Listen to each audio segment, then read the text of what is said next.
Assalamualaikum warahmatullahi wabarakatuh.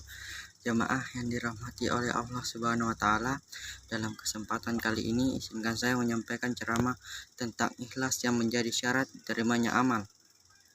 Seperti diketahui, umat Islam dituntun oleh Allah Subhanahu wa Ta'ala dan Rasulullah SAW untuk senantiasa memperbanyak perbuatan baik. Berbuat baik sebenarnya adalah inti dari tujuan diturunkannya Islam ke dunia melalui Nabi Muhammad SAW.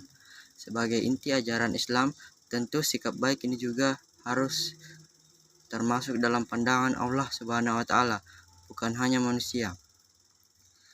Jika dipelajari secara mendalam, semua ayat dalam Al-Quran dan tuntutan Nabi Muhammad SAW dalam sunnah-sunnahnya adalah berisi kebaikan. Dalam salah satu ayat Al-Quran, Allah Subhanahu wa Ta'ala dengan jelas memerintahkan umat Islam untuk berbuat baik. Wa anfiqu bisabilillahi walah tulqu bi aidikum liyat tahlukati wa ahsinu innallaha yuhibbul muhsinin. Artinya, dan belanjakanlah harta bendamu di jalan Allah dan janganlah kamu menjatuhkan dirimu sendiri ke dalam kebinasaan. Dan berbuat baiklah karena sesungguhnya Allah menyukai orang-orang yang berbuat baik. Quran Surah Al-Baqarah ayat 195. Dalam surah yang lain, Allah SWT juga memberikan kepastian bahwa balasan kebaikan adalah kebaikan juga. Hal jasa'ul ihsani ilal ihsan. Artinya, tidak ada balasan kebaikan kecuali kebaikan pula. Quran Surah Ar-Rahman ayat 60.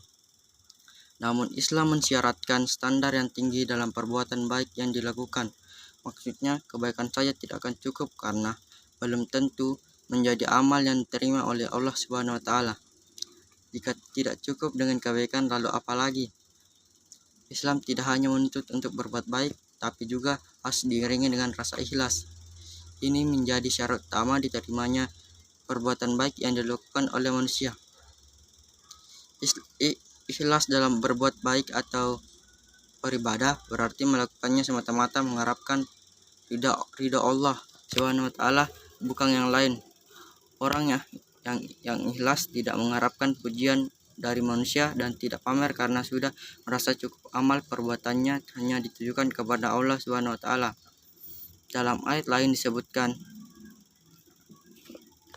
Kul amara rabbi bilqis wa aqimu hukum indak kuli masjidi wadduhu muhlisina lahuddin kama ba'dakum ta'udun. Artinya, katakanlah Tuhanku menyuruhku menjalankan keadilan dan katakanlah luruskanlah muka dirimu di setiap sembahyang dan sembahlah Allah dengan mengikhlaskan ketaatanmu kepadanya. Sebagaimana Dia menciptakan kamu pada permulaan, demikian pula kamu akan kembali kepadanya. Quran Surah Al-A'raf ayat 29. Jelas sekali diterangkan dalam ayat-ayat tersebut bahwa umat Islam diperintahkan untuk melakukan semua amal perbuatan baik dengan ikhlas. Demikianlah ceramah singkat tentang ikhlas.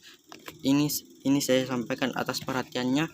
Saya sampaikan terima kasih. Wassalamualaikum warahmatullahi wabarakatuh.